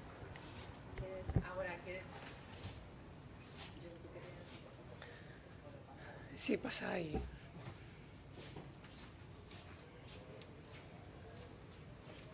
Hola, buenas. Nada, yo comentar que la verdad que sí que estamos viviendo pues una reproducción total de esa programación que llevamos como madres que no somos, pero que nos imponen, ¿no? Al final que debemos ser de una forma o de otra. Entonces, cuando no logramos serlo o cuando no lo somos porque biológicamente o no nos toca o no es, lo plasmamos en otras circunstancias, como por ejemplo la creación de contenido, de eventos culturales, de colectivos para otras personas. Y al final realmente llega un punto que hay una fina línea donde nos olvidamos como mujeres, que sí que al final llegamos a un cambio, a una transformación social, pero que realmente tenemos la interiorización de que aquí estamos para servir. Y entonces eso se lleva dentro, inconscientemente se reproduce. Y como mujeres que estamos en la cultura, artistas, que desempeñamos campos creativos, necesitamos creer que ese espacio y ese rol de creadoras que creamos para nosotras y para los demás, obviamente, pero que por la necesidad de crear y punto, como lo han podido tener a lo largo de la historia los hombres, pues nos pertenece y se puede hacer. Yo ahora estoy en un proceso realmente en este tiempo de que me estoy dando cuenta que tengo interiorizado el hecho de servir, y servir para que los demás estén, para que los demás desarrollen. Pero, y personalmente, ¿dónde está el rol cultural de la mujer? Y aquí os pregunto, ¿qué podríamos hacer como artistas, como personas que somos promotoras de ámbitos culturales, para incentivar esa parte de nosotras que realmente nos dejamos un poquito descuidadas, tomando como rol esa definición de cuidar, de estar para los demás? Gracias. Sí. Bueno, es que yo creo que lo que corresponde es en realidad intervenir desde la creación, como creadoras, como artistas, como participar, escribir, pintar, bailar, cantar, componer, ¿no? Toca hacer eso, y la obra de arte refleja tu situación, ¿no? Refleja pues tu crisis, tu dolor, ¿no? Tu confusión, se tiene que poner encima, porque esto es, vivimos en realidad, ¿qué? 40, 50 años de transformación de la vida pública, de reconocimiento de derechos, que eso no es nada, es un parpadeo en la historia de la humanidad. O sea, que en realidad esto no ha llegado para quedarse, esto hay que resistir, porque esto tiende a su posición anterior, ¿no? Esto necesita el reconocimiento del talento y la aportación por eso es tan importante que las políticas favorezcan también la participación de las mujeres y exijan la presencia de mujeres con esta discriminación también a favor de la presencia de mujeres, ¿no? Y que cuenten las mujeres lo que quieran, lo que necesiten contar, ¿no? Ayer estaba leyendo la tribuna de Pardo Bazán, pues claro, también en su relato habla de las cigarreras, ¿no? Habla de las cigarreras, unas trabajadoras. Aquí parece que no ha habido, pero resulta que en nuestras ciudades fueron fundamentales para la construcción de la ciudadanía de nuestra ciudad, ¿no? No se les ha dado importancia, necesitamos reconocerla, ¿no? A esas trabajadoras que construyeron desde sus salarios elementales una forma de ser diferente, y que construyeron la primera organización feminista que salió a movilizarse a principios de 1900, ¿no? Yo creo que necesitamos que ese talento, que antes estaba silenciado, desaparecido, porque estaba recluido y sin derechos, sufriendo, pues todo ese dolor y también la satisfacción de crear se convierta en arte. Eso es lo que tenemos que hacer. No hay que tener miedo a contar a lo que sea, ¿no? Yo creo que el espejo de otras mujeres te refuerza en esa parte que a lo mejor se ha quedado más oculta, pero yo creo que un poco cabreadas, ¿no? Porque te han impuesto el rol de cuidadora, pero en el fondo tienes esa necesidad de ser tú, ¿no? Y yo creo que el espejo de la mirada de otras mujeres, el testimonio de otras mujeres, el ejemplo de otras mujeres te refuerza, ¿no? Que es quizá lo que se está recuperando ahora, ¿no? Poco a poco, con estudios de mujeres ilustres, importantes, que sí las hay en Alicante. Bueno, le paso, aquí hay una personita y luego otra mujer y Viviana, ¿vale? Bueno, en primer lugar, enhorabuena a las bisontas por hacer tanto ruido y por hablarnos de la mujer en la cultura. Yo simplemente estaba viendo que hay una mujer de la escuela pitagórica en el siglo III antes de Cristo, más o menos, que es Fintis. Es una de las primeras filósofas que reflexionó sobre la igualdad entre el hombre y la mujer a nivel de filosofía. Consideraba que ambos sexos pueden y deben filosofar en una época en donde esa actitud era única y exclusivamente para el hombre. Como apunte. También quería que me dijeran dos preguntas. ¿Qué pensáis de lo que decía Simone de Beauvoir? Dice, por tanto, considera que no se nace mujer, sino que se llega a serlo. Esa es la primera pregunta. Y la segunda, ¿qué pensáis? ¿Ha habido significativamente en la cultura un renacimiento para las mujeres?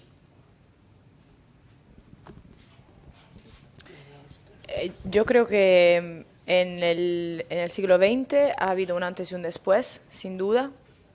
Sin duda, yo personalmente vengo de una familia muy culta y muy política. Entonces, yo siento que tengo unas posibilidades que mi madre no tuvo directamente. Es que lo veo muy claro.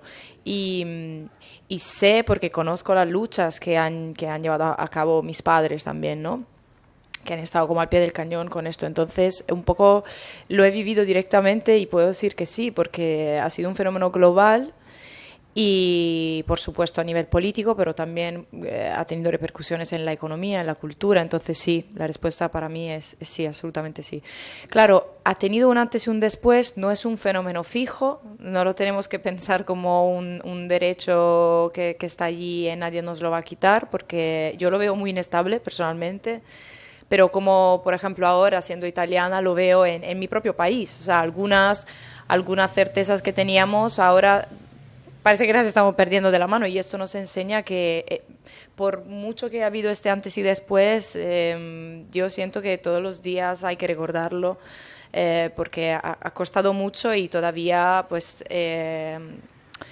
tenemos que enfrentarnos a esto, ¿no? Es una lucha como diaria, y yo creo que en respuesta a la primera pregunta, en realidad también contestando a lo que decía Ágora, creo que cuando se habla, ¿no?, de no nacer mujer, ¿no?, sino hacerse, ¿no?, mujer, yo creo que hay que crear redes, hay que hablar de estos problemas y crear circuitos en los que se habla de estos problemas, tanto con mujeres como con hombres. Yo ahora personalmente tengo la suerte de estar participando, de hecho, en una pieza en la que somos dos mujeres y dos hombres. Y lo estamos hablando entre nosotros. Es un circuito en el que, vale, somos dos y dos y tenemos estas experiencias. Es una pieza también muy intergeneracional porque tenemos edades muy distintas. Y siento que hay un discurso sobre lo que significa ser mujer que se está llevando a cabo con hombres y con mujeres, y esto te lo da la red. Entonces, para mí la palabra clave es insistir todos los días en estos temas, insistir. O sea, yo sí, hacer ruido, pero también como promemoria, ¿no? Como para recordártelo, que has luchado para llegar allí, ¿no? Y hacer ruido en las instituciones desde el diálogo, siempre desde el diálogo, porque al final yo creo que el momento de lucha lo hemos tenido, el momento más duro y más reivindicativo lo hemos tenido, y ahora el fenómeno está siendo mucho más global, mucho más frágil, mucho más superficial en algunas cosas, y de hecho a menudo yo he visto muchísimas piezas que para mí son puros clichés, ¿no?, en los que pieza feminista y para mí de feminismo no tienen nada, ¿no? Entonces hay que, para mí, tener mucho cuidado en reflexionar sobre qué significa ser mujer, porque es un discurso muchísimo más complejo de lo que parece, y yo soy la misma que se ha llegado a levantar y a irse de piezas que se proponían como feministas y eran un circo de clichés que para mí no tenían nada que ver con la experiencia de ser mujer, y dialogar mucho con los hombres también. Entender que la herida es mutua, que es común, y educarnos. O sea, tener un discurso sobre esta violencia que hemos vivido en escalas completamente distintas, esa sumisión que hemos estado obligadas a vivir desde el principio. Yo lo he dicho al principio de mi intervención, una de las frases que más he escuchado en mi vida era: por favor, pórtate bien. Y esa frase a mis primos no se la decían. Entonces, yo me portaba mal, igual, pero esa cosa de que yo me portaba mal, luego me la he llevado toda mi vida, cuando decía, es que no es que me portara mal, es que tenía la misma voz que tenía mi primo, o que podía tener mi hermana, claro, ¿no? Esa cosa de que me porto mal si hablo, pues ahora lo hago todos los días, y tener circuitos, creer en un circuito, crearlo si no lo hay, y confrontarse, creo que es la clave para mí. Buenas tardes. Pues yo es que quería apuntar, porque escuchando sobre todo a Federica y a Jung, me ha venido a la cabeza una frase de Bertolt Brecht, que decía que el arte no tiene que ser un espejo para reflejar la realidad, sino un mazo para darle forma. Entonces, yo creo que el arte siempre tiene que tener una misión transformadora de la sociedad, pero lo tiene que tener, en mi opinión, con independencia del género. Obviamente, una mujer artista va a proyectar y a hacer la traslación psicológica desde su mirada femenina, y el hombre lo hará desde su mirada masculina. Pero la transformación de la sociedad tiene que ser no para compartimentar, sino para unir, desde mi punto de vista, y creo que esa es la gran función y la gran misión del arte. Nada más. Por ahí hay una palabra. Sí, ¿sí? ¿No? Vale. Sí. Bueno, aquí sí que querría añadir que, bueno, con lo que estaba comentando también Federica sobre las redes y los circuitos, bueno, con lo que estamos conversando desde el principio, la pregunta de Ágora también, creo que puede haber una pequeña confusión, ¿no?, entre lo que viene a ser lo que hablábamos, el rol heredado de cuidadora y esta traslación de esta experiencia, y lo que significa el cuidado y la red, entendiendo como que al final la creación por la creación es muy divertida y es maravillosa, pero al final vivimos todos juntos, y toda esta red lo que hace es fortalecernos y comprendernos y finalmente generar cosas mejores, buscar acciones ciudadanas que nos lleven a nuevos lugares y demás. Entonces, por supuesto que la transformación social a través de lo creativo, de lo artístico, de lo cultural, viene desde diferentes lugares, pero en un debate en el que ¿por qué la mujer en la cultura o qué aporta la mujer en la cultura? Para mí esto es fundamental. Está aportando la mirada que cuida, no en un sentido servil, en un sentido muy humano. Si nadie cuida, nos vamos a la mierda, porque nos estamos cuidando mutuamente para poder sostenernos y para poder continuar y para poder escribir y para poder comer, para todo. Entonces sí que veo eso ahí como como un pilar fundamental al final de lo que sucede. Vale. Sí, no, quería comentar, hace unos años en el Museo de Elche hice una exposición que se llamó Territorios Indefinidos, que fue una de las primeras exposiciones que se hicieron en España con el tema de la mujer. Exclusivamente eran todo mujeres. Algunas de ellas están en el ámbito nacional del arte español en aquel momento. Lo digo porque, bueno, voy a hablar también o sea, yo empecé arquitectura y me interesa mucho el tema de la arquitectura en la mujer. Y hoy he oído una cosa que me ha sorprendido mucho por lo novedoso y por lo importante. Resulta que las casas antiguamente, estamos hablando, no sé, del siglo XVII, XVIII, tenían un solo foco de fuego, ¿no? O sea, era solamente un estamento donde había un fuego, y en ese fuego pues se hacía la cocina, y era al mismo tiempo era el foco que la casa la mantenía caliente, etcétera, ¿no? Y hubo una arquitecta inglesa, eso me he enterado, ya digo que me he enterado hoy, que a final del siglo XIX, proyectó una casa diferente, en la cual no había un solo centro de fuego en la casa, sino que habían varios fuegos, ¿no? Y organizó cómo debía ser una cocina. Entonces, como era mujer, supo cuál era el trabajo de la mujer y supo diferenciar dónde tenía que haber una ventana para que pudiera ser agradable el estar trabajando, el agua dónde debía estar el foco de fuego, etcétera, ¿no? O sea, y ya estableció las normas de cómo debería ser una cocina, y a mí me sorprendió, porque digo, es exactamente como son ahora, ¿no? O sea, casi con las mismas medidas, incluso, o sea, se dio cuenta de que normalmente una mujer nunca estaba sola en la cocina, siempre había dos personas, con lo cual tenía que ser lo suficientemente amplia como para que pudieran trabajar las dos, etcétera. Bueno, es un ejemplo de mujeres que han sabido, porque arquitectos ha habido muchísimos, y sin embargo el arquitecto no se preocupó por mejorar esa cosa de la casa, y una mujer arquitecta sí que lo vio y dijo, esto hay que cambiarlo, y hoy en día vivimos mejor simplemente porque una mujer decidió cómo tenía que ser una cocina, ¿no? Y una casa. Por ahí hay también palabras.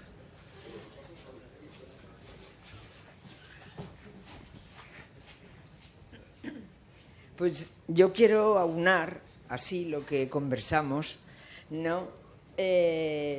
Pertenezco a una asociación que se llama Alacant Desperta. Alacant Desperta, su mayor objetivo es transformar la sociedad a través del arte. El arte sabemos que produce bienestar. El bienestar produce placer.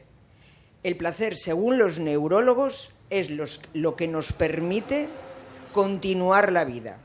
Si no hubiera placer en el acto sexual, no habría continuidad de vida. Entonces, a uno con crear redes, con crear asociacionismo. Las bandas municipales, como tú dices, musicales. Este año disfruté muchísimo porque efectivamente siempre me han parecido maravillosas y ahora todavía más, ¿no? Porque la intergeneración que hay dentro de ella es fantástica. Están todas las clases sociales. Es decir, una orquesta tiene un público de élite, una banda no. Una banda está todo el pueblo ahí. Pero creo que debemos asociarnos porque solo exigiendo a los gobiernos que tengamos podemos construir una sociedad en que la mujer y el hombre, pero la mujer en este caso que nos ocupa, forme parte de una realidad en la que se mantenga con los mismos derechos, con la misma emoción que cualquier hombre. Es decir, solo exigiendo. Y me pongo el ejemplo de Alacant Desperta, porque Alacant Desperta nace allá en 2003 y nace porque hay un momento que vive Alicante en la que se traían unas actividades culturales costosísimas y nosotros y a una serie de gente nos pareció que lo único que hacían era mucho ruido, gastarse muchísimo dinero, pero que el público no nos llegaba y además aquí en Alicante, en cualquier sitio hay mucho artista, pero en esta comunidad el porcentaje de artistas es muy elevado, porque el que no pinta, pinta y además lee y además escribe y además es poeta y además es músico y además, entonces, es ceramista, o sea, hay muchísima creación en esta comunidad. Y entonces nace ahí Alacant Desperta. Al ayuntamiento solo le pedimos en ese momento que nos dejara el espacio. 2003 no lo dejó. 2005 volvemos a hacer otro festival y nos lo dejan. 2006 se niegan rotundamente porque teníamos mucho éxito. La cultura de base, nuestro proyecto es que el montón de personas de barrios y demás que tienen algo que decir, que lo expresen, véase la música, véase la danza, véase la poesía, véase todos los aspectos del arte. 2006 se nos prohíbe y entonces hay un salto, no nos deja ni el espacio. Hicimos una manifiesta acción ese año. Hay un lapsus y en 2015, cuando entra el tripartito en el ayuntamiento, nos dijimos, ¿y si a estos les gusta nuestro proyecto y demás? Les gustó, y como les gustó, hicimos creamos un convenio. Gracias a ese convenio, hoy todavía continuamos. Entonces, llamo al asociacionismo, es decir, si nos asociamos, podemos exigir. Los invitamos aquí a Alacant Desperta y tuvimos un espacio con ellos, pudieron hablar. Tú no estabas, o sea, que te voy a poner falta, así que ahora me das el email y te sigo mandando información. O sea que lo dimos a conocer aquí, a Alacant Desperta, le dimos un espacio. Sí, sé que la UA está con nosotros. No, pero bueno, nosotros somos independientes, estamos trabajando aquí con ellos, o sea, les ofrecemos esta serie de debates, pero nosotros no somos UA, bueno, estamos encantados de que nos respalden, pero vamos, que estuvisteis aquí. y que muy bien, que estamos encantados. Pues, como hay más gente para preguntar, ¿quieres hacer alguna preguntita así más concreta? ¿Más concreta o...? Lo que me gustaría es seguir favoreciendo la asociación, porque es donde crecemos.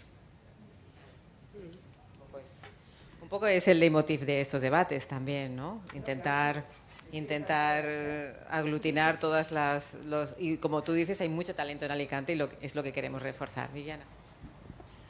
Hola, buenas tardes. Bueno, primero felicitar a las ponentes y a Guillermina y a Eduardo por dar la oportunidad de poder este tipo de debates. Bueno, yo soy profesora en la Universidad de Bellas Artes de Altea y entonces, en relación a lo que estabais diciendo de la educación, desde que yo estudié la licenciatura, ahora el 75-80% del alumnado es femenino. Es brutal el cambio que ha habido dentro de la universidad. Entonces, claro, quería dejar constancia de ese número, de esa presencia en femenino dentro del contexto académico, ¿vale? Entonces, esos serán... A ver, yo soy profesora en Bellas Artes, pero es que también dentro de la Facultad de Educación estuve dando en Murcia y en Alicante educación artística y también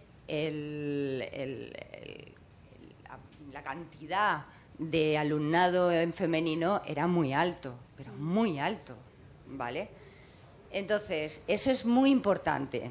Estoy de acuerdo con vosotras de que en el sistema educativo, en las primeras etapas, hay que dar cultura, pero es lo primero que quitan, y eso es una realidad, ¿vale? Eso ya lo hemos hablado Guillermina y Eduardo y tal, y ya lo hablé en su momento aquí, y ese es el gran problema también, porque si no estás dentro del sistema educativo, se le da una gran importancia a las ciencias, pero lo que es a las artes, pues mucho menos, son las primeras que quitan.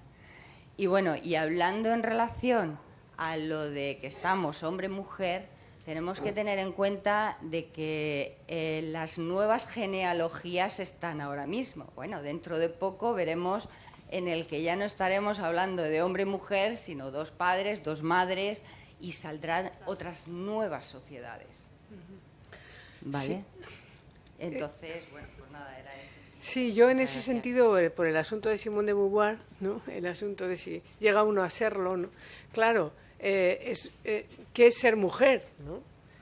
Ser mujer es un asunto que está en continua y total transformación, como ser hombre. No es lo mismo ser mujer, lo que aprendió mi madre a ser mujer, que hoy tiene 96 años, y el camino... El único camino que le permitieron vivir con una educación rotundamente segregada y limitada y en un corsé total, que una educación en el presente en el que las mujeres tienen derechos reconocidos, ¿no? ¿Qué es llegar a ser mujer? Pues es otra cosa diferente, claro. Precisamente es la construcción cultural de los papeles de géneros en una sociedad que nos diferencia. Cuando haya una sociedad que no nos eduque, que no eduque a los niños, a las niñas en una segregación, en unos comportamientos, pueden ser diferentes sus cuerpos, pero si esto no tenga más relevancia, ¿no? Desde el punto de vista de afrontar las tareas y lo que sea, ¿no? Las tareas de la vida o de la creación, ¿no? Sabiendo que bueno, y tampoco sin embellecer la cultura especialmente, porque la cultura en realidad es como la estructura, el pavimento, el colchón sobre el que vivimos, ¿no? Sin cultura, lo que estamos es favoreciendo una sociedad ultra individualista, porque la cultura lo que nos ayuda es a compartir, a tener cosas comunes, ¿no? A compartir y a poner en común los dolores, no solamente las felicidades de cada quien, ¿no? Sino también los sufrimientos, ¿no? Cómo esto, tú ves al escribir un relato, no siempre se disfruta, generalmente se sufre, ¿no? Porque estás retratándote, manifestándote, y además es la manera de que el otro o la otra se reconozca, ¿no? Yo creo que dentro de algún tiempo estas palabras de Simone de Beauvoir, que seguirán teniendo importancia y peso, pues se verán de otra manera, ¿no? Porque ser hombre y ser mujer no será algo diferente y probablemente ya veremos algo mucho más semejante, ¿no? Entonces, ¿las mujeres tienen posibilidad de crear su propio ser, como tú decías, o no? Es la cultura la que va a generar esto, ¿no? ¿Cultura o mujeres? No,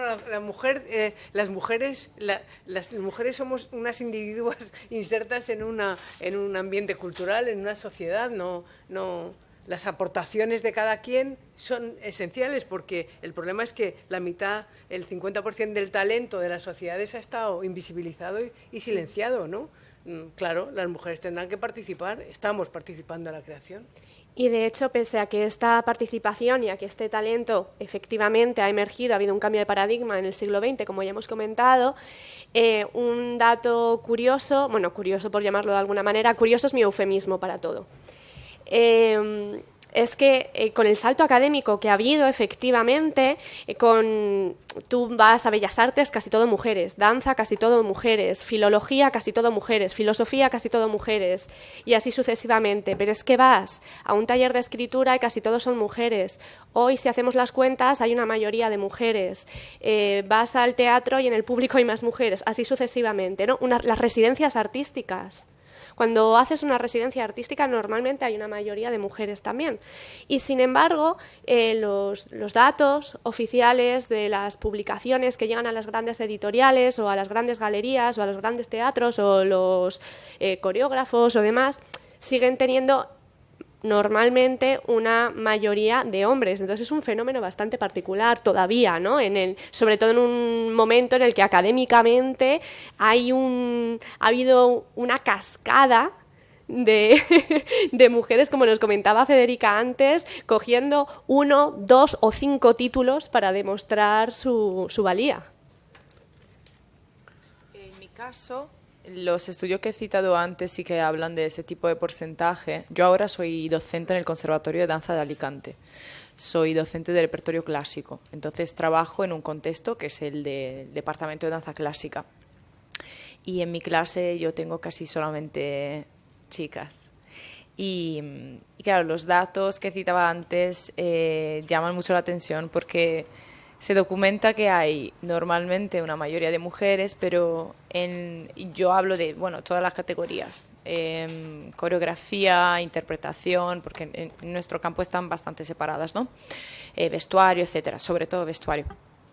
Pero si analizamos los roles de poderes, o sea, todo, digamos, la autoridad, ¿no? ¿Quién lleva la dirección, básicamente? El 63% son hombres. Entonces, claro, es ridículo en el sentido de que es como una mentira que está allí y que nadie quiere contar, ¿no? Pero eso está cambiando y creo que eso está cambiando porque estamos empezando a asociarnos.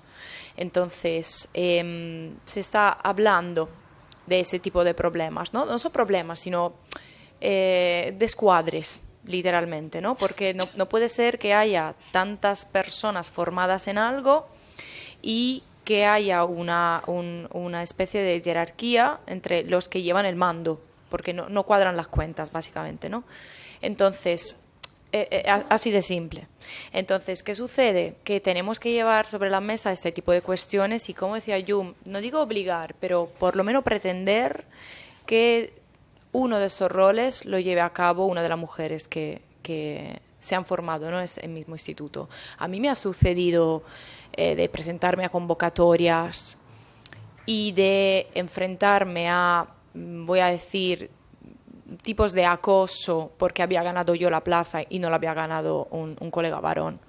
Entonces, es un tema muy real y muy serio. No es algo que vengo yo a contar porque yo me baso en mi experiencia personal. No, hay que asociarse para hablar de cómo funciona la distribución del poder en la cultura. Así de simple. Y yo lo he visto en otros ámbitos, ¿vale? Que no son los de género, he visto el cambio que se provoca cuando creamos un grupo, una asociación y llevamos estos temas sobre la mesa a las instituciones. Ha sucedido con la Asociación de Profesionales de la Danza de Alicante, que era una asociación que no existía, por ejemplo, y que ha nacido durante la pandemia, porque nos hemos dado cuenta de que existían sindicatos y asociaciones que funcionan a nivel de comunidad valenciana, pero no había una identidad de Alicante. Y hemos visto que en Alicante hay muchísimos artistas y muchísimas personas que se dedican a la danza. Se ha fundado una asociación y ahora pues ese también es un lugar donde podemos hablar de dudas que tengamos, de problemas, porque al final somos personas y todo es hablarlo entre nosotros y enterarnos de quiénes somos, ponernos cara, saber que esa persona hace este tipo de trabajo. Yo, por ejemplo, Ágora la conozco gracias a la Can Desperta. O sea, entrar en un circuito en el que todos nos dedicamos a lo mismo y ahí hacer cuentas. Y si no cuadran, llevarlo sobre la mesa. Porque seguramente esa persona que se haya llevado de su puesto de poder lo haya hecho por talento. Pero también tenemos que pensarlo a la hora de ser educadores para también, yo siento esta responsabilidad a la hora de preparar a mis alumnos, porque yo preparo ahora chicas que se van a presentar en las audiciones y siento esta responsabilidad, ¿no?, como mujer, en decirles que os vais a encontrar en una situación en la que va a haber un descuadre, vais a ser más y tendréis que trabajar, tendréis menos oportunidades, ¿no?, para los que os proponéis hacer, y eso es una realidad. Entonces, incentivar también a nivel educativo a que haya más participación de hombres en actividades que se suelen considerar como femenina, como por ejemplo la costura, en los vestuarios. Yo los teatros en los que he trabajado no había sastres hombres. Sin embargo, en Italia, por ejemplo, la cultura de la sastrería la llevan mucho los hombres. Es algo como arraigado en la cultura. No sé de dónde viene porque no lo he investigado. Pero por eso digo, a veces es tan sencillo. Es simplemente una cuestión de tradición. ¿De quién ha llevado siempre la sastrería en ese país? Los hombres, pues vale, ¿no? Y esto nos dice que también es un fenómeno que se puede cambiar con mucha facilidad. Tan solo hace falta hablarlo, creo, y juntarse. Pues estamos llegando un poco al límite, sí. Bueno, ya hemos llegado al límite de la hora. Convocaros para el día 4, que vendrá también Carmina Calvo, que hoy no ha podido venir porque tiene un máster en Valencia, que nos va a hablar, ella es psicóloga y ha desarrollado mucho los temas de mujer y discapacidad, el autismo, bueno, muchos aspectos muy interesantes relacionados con la mujer y con la discapacidad. Y abordaremos muchísimos más temas que hoy no se han podido profundizar porque nos hemos planteado un poco un abordaje así general, presentarnos, conocernos. El próximo día pues concretaremos con más detalle y, por supuesto, atenderemos a toda esta semana de reflexión que tendréis que hacer para venir con fuerzas el próximo día. Y, bueno, pues espero que hayáis disfrutado y que estamos encantados. ¿Vale?